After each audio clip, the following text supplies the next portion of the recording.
اگر آپ کسی پرانی حویلی کے اندر جائیں اور کچھ دیر بعد وہاں سے واپس نکلنا چاہیں، لیکن حویلی کا دروازہ اچانک ہی غائب ہو چکا ہو، تو آپ کیا کریں گے؟ اور اگر آپ کے سامنے ایک ایسی کتاب کھل جائے جس پر لکھا ہو رات پوری ہونے سے پہلے یہاں سے نکل جاؤ، اور کچھ ہی لمحوں بعد وہ الفاظ بدل کر لکھ دیں اب بہت دیر ہو چکی ہے، تو یقین مانیے اس کے بعد جو ہوا اس نے صرف میری زندگی نہیں بدلی بلکہ میرے 4 عزیز دوست مجھ سے ہمیشہ کے لیے چھین لیے۔ آج کی کہانی کمزور دل والوں کے لیے نہیں ہے۔ اگر آپ رات کے وقت یہ ویڈیو دیکھ رہے ہیں تو لائٹس بند مت کیجیے، کیونکہ شاید اس کہانی کے بعد آپ کو بھی محسوس ہو کہ کوئی آپ کو دیکھ رہا ہے۔ السلام علیکم دوستو، خواب باشر میں آپ سب کو ویلکم۔ اگر آپ کو ہارر اسٹوریز، پیرانارمل انسیڈنٹس اور سسپینس سے بھرپور کہانیاں پسند ہیں تو چینل کو ضرور سبسکرائب کریں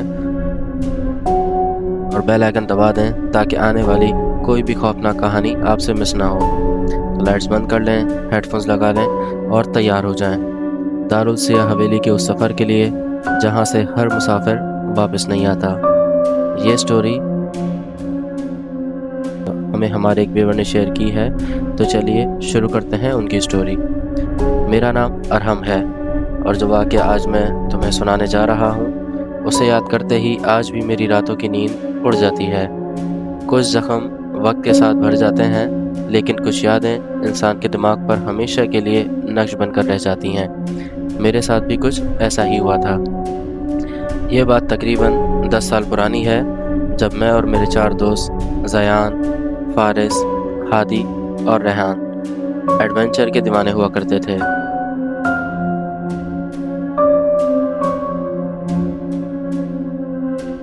ہمیں پرانی اور ویران جگہوں کو ایکسپلور کرنے کا عجیب سا شوق تھا۔ ہم ہر اس مقام پر پہنچ جاتے جہاں لوگ جانے سے ڈرتے تھے۔ ہمیں لگتا تھا کہ دنیا کی ہر ہارر اسٹوری صرف افواہ ہوتی ہے، لیکن اس رات ہمیں احساس ہوا کہ ہر افواہ جھوٹی نہیں ہوتی۔ اس وقت ہم سب مہران گڑھ نام کے شہر میں چند دنوں کے لیے گئے ہوئے تھے۔ شہر پرانا تھا، تنگ گلیاں، صدیوں پرانی عمارتیں اور ہر کونے میں ایک عجیب سی خاموشی محسوس ہوتی تھی۔ وہاں کے لوگ شام ڈھلتے ہی اپنے گھروں کے دروازے بند کر لیتے تھے، جیسے اندھیرے ان کے لیے صرف رات نہیں بلکہ کسی انجان خوف کی نشانی ہو۔ ایک چائے کے ہوٹل پر بیٹھے ہوئے ہماری ملاقات ایک بزرگ آدمی سے ہوئی۔ سفید داڑھی، جھریوں بھرا چہرہ اور آنکھوں میں ایک ایسا ڈر جیسے وہ کچھ دیکھ چکا ہو جو کسی اور کو کبھی دیکھنا نہ پڑے۔ اس نے ہمیں گھور کر دیکھا اور دھیمی آواز میں پوچھا، کیا تم لوگ مسافر ہو؟ زیان مسکرایا، جی بابا، بس شہر دیکھنے آئے ہیں۔ بزرگ نے کچھ لمحوں تک ہمیں دیکھا، پھر سر جھکا کر بولے، اگر جان پیاری ہے تو دارالسیاہ حویلی کے قریب بھی مت جانا۔ ہم سب ایک دوسرے کی طرف دیکھ کر مسکرا دیے۔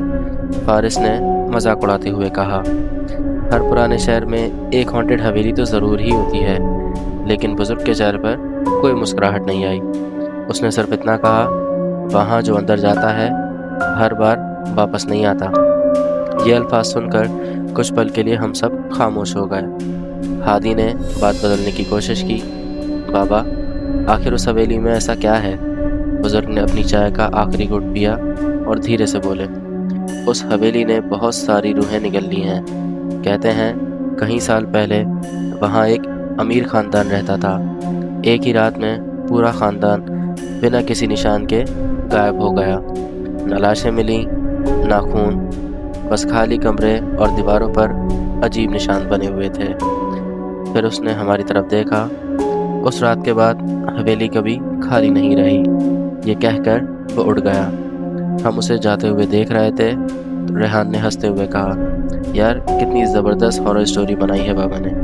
میں بھی ہنس دیا، لیکن دل کے کسی کونے میں ایک عجیب سی بے چینی پیدا ہو چکی تھی۔ شام تک ہم نے فیصلہ کر لیا کہ رات دارالسیاہ حویلی میں ہی گزاریں گے۔ ہمیں لگ رہا تھا کہ صبح تک یا تو ہمیں کوئی بھوت مل جائے گا یا پھر ہم ثابت کر دیں گے کہ یہ سب افواہ ہے، مگر ہم یہ نہیں جانتے تھے کہ اس رات ہم اپنی زندگی کی سب سے بڑی غلطی کرنے جا رہے تھے۔ رات کے تقریباً 11 بج رہے تھے جب ہم شہر سے باہر نکل کر گھنے درختوں کے درمیان بنی اس پرانی حویلی کے سامنے کھڑے تھے۔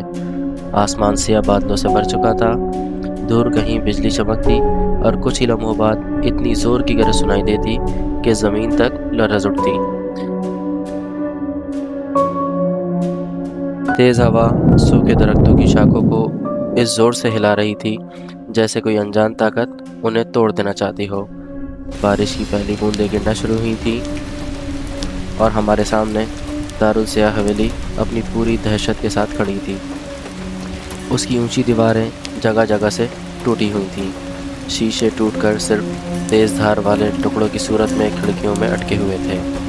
اندھیری کھڑکیاں ایسی لگ رہی تھیں جیسے کسی انسان کی کھالی آنکھیں ہمیں گھور رہی ہوں۔ حویلی کے لوہے کے بڑے دروازے آدھے کھلے ہوئے تھے اور ہوا چلتی تو وہ دھیرے دھیرے چیختے ہوئے ہلتے۔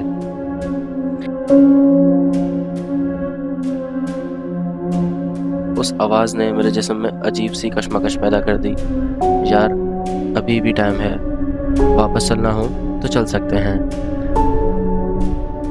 لیکن زیان ہنس کر بولا، اب اتنی دور آ ہی گئے ہیں تو اندر چل کر دیکھتے ہیں۔ ہادی نے ٹارچ نکالی، چلو ایک رات کی تو بات ہے یار۔ ہم پانچوں نے ایک دوسرے کی طرف دیکھا اور دھیرے دھیرے حویلی کی طرف اندر قدم رکھ دیا۔ جیسے ہی ہم اندر داخل ہوئے، ایک ٹھنڈی ہوا ہم سب سے ٹکرائی۔ یہ وہ سردی نہیں تھی جو موسم کی وجہ سے ہوتی ہے، یہ عجیب سی تھی، جیسے کسی نے برف سے بھرا ہاتھ گردن پر رکھ دیا ہو۔ اندر ہر طرف گرد اور مکڑیوں کے جالے تھے، ہر قدم کے ساتھ پرانی لکڑی کا فرش زور زور سے چیختا۔ ایسا لگ رہا تھا کہ حویلی ہمارے ہر قدم کو محسوس کر رہی ہو۔ بیچ میں ایک بہت بڑا ہال تھا، اس کی چھت سے لٹکتا ہوا ایک پرانا جھومر ہوا کے بغیر ہی دھیرے دھیرے ہل رہا تھا۔ میں وہیں رک گیا۔ رکو، تو سب میری طرف دیکھنے لگے۔ تم لوگوں نے ہوا محسوس کی؟ سب نے سر ہلا کر منع کر دیا۔ میں نے دوبارہ جھومر کی طرف دیکھا، وہ اب بھی ویسے ہی ہل رہا تھا، لیکن ہوا بالکل بند تھی۔ میرے دل کی دھڑکن تیز ہونے لگی۔ اسی وقت اوپر سے کسی چیز کے گھسیٹنے کی آواز آئی، جیسے کوئی بھاری چیز لکڑی کے فرش پر دھیرے دھیرے گھسیٹ رہا ہو۔ ہم سب کی نظریں ایک ساتھ سیڑھیوں کی طرف گئیں، لیکن وہاں کوئی بھی نہیں تھا، صرف اندھیرا۔ ایسا اندھیرا جو ٹارچ کی روشنی کو بھی نگلنے لگا تھا، اور اس لمحے مجھے پہلی بار محسوس ہوا کہ شاید ہم پانچوں کے علاوہ اس حویلی میں کوئی اور بھی موجود تھا۔ ہم سب کچھ لمحوں تک سیڑھیوں کی طرف دیکھتے رہے۔ پوری حویلی پر ایک ایسی خاموشی چھا گئی تھی کہ صرف ہماری سانسوں کی آواز سنائی دے رہی تھی۔ پھر اچانک جیسے کوئی ننگے پاؤں لکڑی کی سیڑھیوں پر دھیرے دھیرے چل رہا ہو۔ ہادی نے فوراً اپنی ٹارچ اس طرف کر دی۔ روشنی نے سیڑھیوں کو چھو لیا، لیکن وہاں کوئی نظر نہیں آیا۔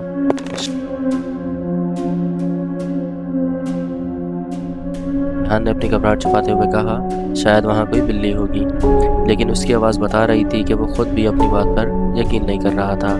زیان نے گہری سانس لی اور کہا، ایک کام کرتے ہیں، حویلی کو روم بائی روم دیکھتے ہیں، اگر کچھ عجیب ہوا تو فوراً نکل جائیں گے۔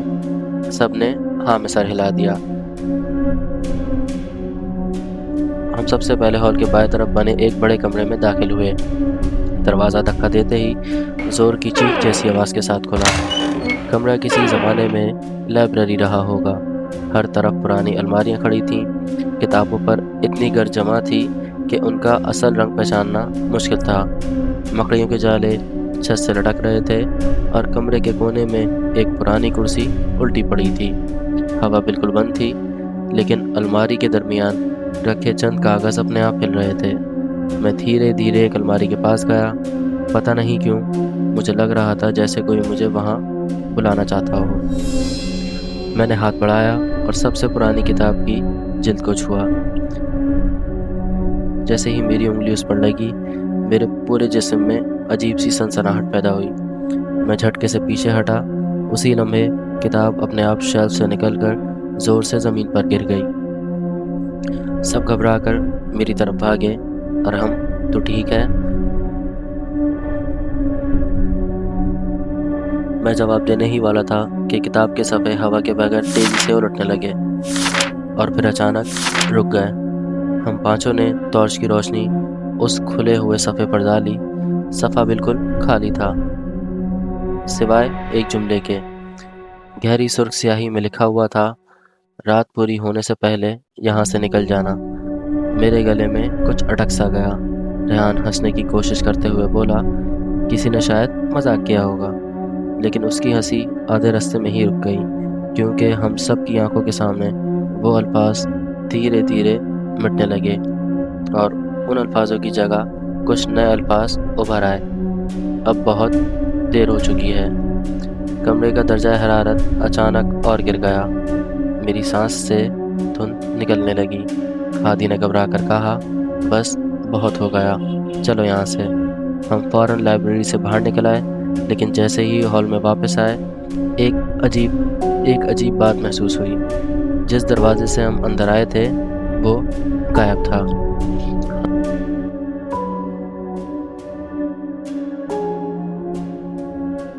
ہم سب ایک دوسرے کی طرف دیکھنے لگے۔ فارس نے دھیمی آواز میں کہا، دروازہ؟ میں اس دیوار کے پاس گیا جہاں کچھ دیر پہلے بڑے لوہے کا دروازہ تھا۔ اب وہاں صرف پرانی اینٹیں تھیں، جیسے اس جگہ کبھی کوئی دروازہ تھا ہی نہیں۔ یہ کیسے ہو سکتا ہے؟ ریحان کی آواز کانپ اٹھی۔ زیان نے فوراً دوسری طرف کا راستہ پکڑا۔ شانت رہو، حویلی پرانی ہے، شاید ہم غلط طرف آ گئے، لیکن ہم میں سے ہر ایک جانتا تھا ہم غلط نہیں تھے۔ حویلی بدل رہی تھی اور وہ ہمارے ساتھ کھیل رہی تھی۔ ہم ہال کے دوسرے حصے کی طرف چلے۔ کچھ ہی دیر بعد ایک چھوٹا سا کمرہ نظر آیا۔ دروازہ آدھا کھلا ہوا تھا، اندر بالکل گھپ اندھیرا تھا۔ میں سب سے پہلے اندر گیا۔ ٹارچ کی روشنی جیسے ہی کمرے میں پھیلی، میرے قدم وہیں رک گئے۔ یہ ایک بچے کا کمرہ تھا۔ بیچ میں ایک پرانا لکڑی کا جھولا رکھا ہوا تھا۔ اس کے پاس ٹوٹی ہوئی گڑیاں، لکڑی کی گاڑیاں اور پرانے کھلونے بکھرے ہوئے تھے۔ دیواروں کا رنگ اتر چکا تھا، جگہ جگہ سے پلسٹر گرا ہوا تھا۔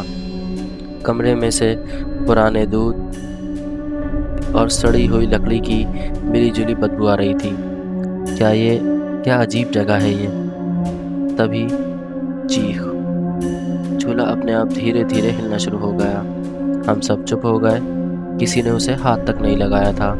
پھر ایک ہلکی سی لوری کی آواز سنائی دی، اتنی دھیمی کہ پہلے ہمیں لگا شاید ہوا کی آواز ہے، لیکن چند لمحوں بعد وہ صاف ہونے لگی، جیسے کوئی عورت کسی بچے کو سلا رہی ہو۔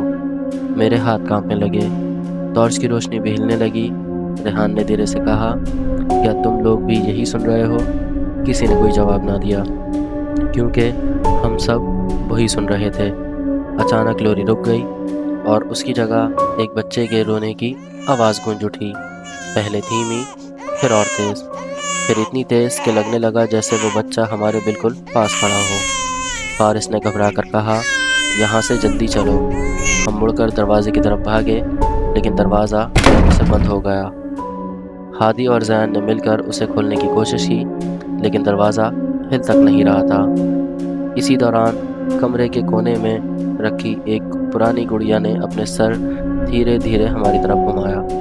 اس کی آنکھیں پہلے بند تھیں، لیکن اب پوری طرح کھل چکی تھیں اور وہ سیدھا ہماری طرف دیکھ کر مسکرانے لگی۔ اس کے ہونٹوں سے دھیرے دھیرے کالا گندا سا مواد ٹپکنے لگا، میرے پورے جسم کا خون جیسے جم سا گیا ہو۔ تبھی میرے کان کے بالکل قریب کسی نے پھسپھسایا، تم لوگ بھی اب یہیں رہ جاؤ گے۔ میں بجلی کی طرح پلٹا، لیکن میرے پیچھے کوئی نہیں تھا، صرف اندھیرا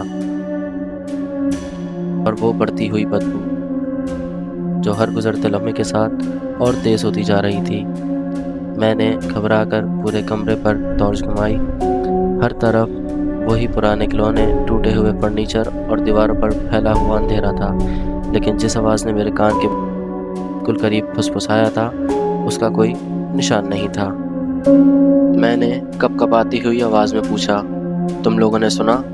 سب نے خاموشی سے میری طرف دیکھا، ان کے چہرے خوف سے بھر چکے تھے۔ زیان نے صرف اتنا کہا، ہاں اس کی آنکھوں میں پہلی بار وہ ڈر تھا جو پہلے کبھی کسی نے نہیں دیکھا تھا۔ اسی وقت دروازے کی دوسری طرف سے کسی نے دھیرے دھیرے دستک دینا شروع کی۔ کوئی زور زور سے دروازہ نہیں پیٹ رہا تھا، بس اتنی آہستہ ٹھپ ٹھپ جیسے باہر کھڑا کوئی شخص پوری تسلی کے ساتھ جانتا ہو کہ ہم کہیں نہیں جا سکتے۔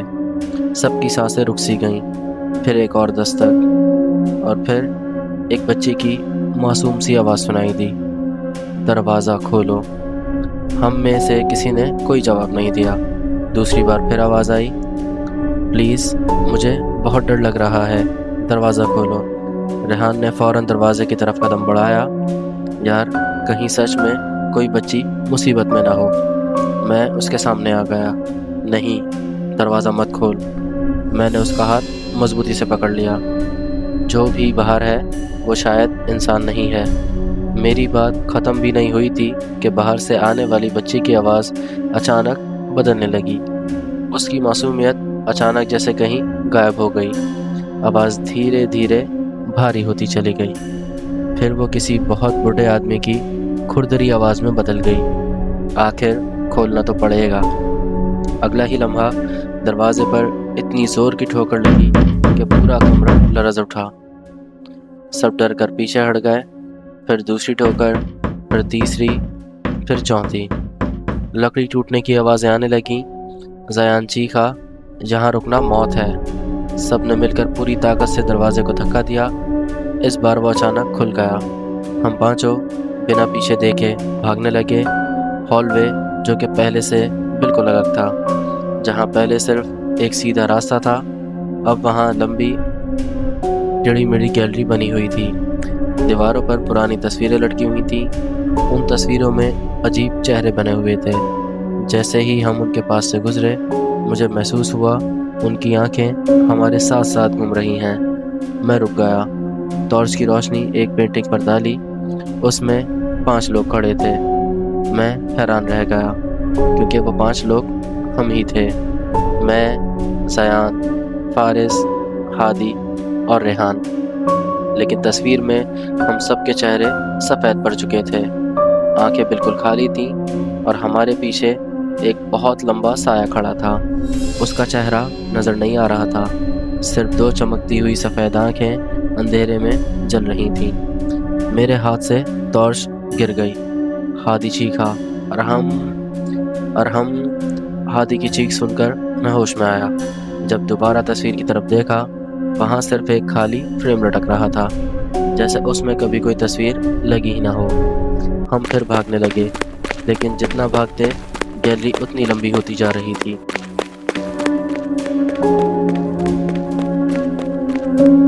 ایسا لگ رہا تھا کہ حویلی ہمیں باہر نکلنے ہی نہیں دینا چاہتی۔ تبھی میرے پیچھے سے فارس زور سے چیخا۔ ہم سب نے مڑ کر دیکھا، اس کے پیر کسی چیز میں الجھ گئے تھے، وہ زمین پر گرا ہوا تھا۔ میں اور زیان فوراً اس کی طرف بھاگے، لیکن اس وقت گیلری کی دیواریں دھیرے دھیرے ہماری طرف کھسکنے لگیں، اور چند ہی لمحوں میں راستہ مزید تنگ ہونے لگا۔ لکڑی کی پرانی دیواریں کرراہٹ کی آواز کے ساتھ آگے بڑھ رہی تھیں۔ ریحان گھبرا کر چیخا، یہ ہمیں کچل دیں گی۔ ہم نے فارس کو پکڑا اور پوری طاقت کے ساتھ بھاگنے لگے۔ ہر طرف لکڑی ٹوٹنے کی آوازیں گونج رہی تھیں۔ ہوا اچانک اتنی گرم ہو گئی کہ سانس لینا مشکل ہونے لگا۔ میرے ماتھے سے پسینہ ٹپک رہا تھا، لیکن اس گرم ہوا کے درمیان بھی مجھے بار بار اپنی گردن پر کسی برف جیسی ٹھنڈی سانس محسوس ہو رہی تھی، جیسے کوئی بالکل میرے پیچھے چل رہا ہو۔ میں ہمت کر کے پلٹا، اور اس لمحے میری روح تک کانپ اٹھی۔ اندھیرے کے درمیان ایک حد سے زیادہ لمبا دبلا سا سایہ ہمارے پیچھے چل رہا تھا۔ اس کا جسم انسان جیسا تھا، لیکن ہاتھ گھٹنوں سے بھی نیچے تک لٹک رہے تھے۔ اس کی چمڑی پھٹی ہوئی پرانے کپڑے کی طرح ہڈیوں سے لٹک رہی تھی۔ چہرہ بالکل عجیب تھا، جہاں آنکھیں ہونی چاہیے تھیں صرف 2 گہرے سیاہ گڈھے تھے، اور ان اندھیروں کے اندر 2 ہلکی سی سفید روشنی چمک رہی تھی، اور اس کے چہرے پہ ایک عجیب سی مسکراہٹ تھی۔ ہر قدم کے ساتھ اس کی ہڈیاں ٹوٹنے جیسی آوازیں کرتی تھیں۔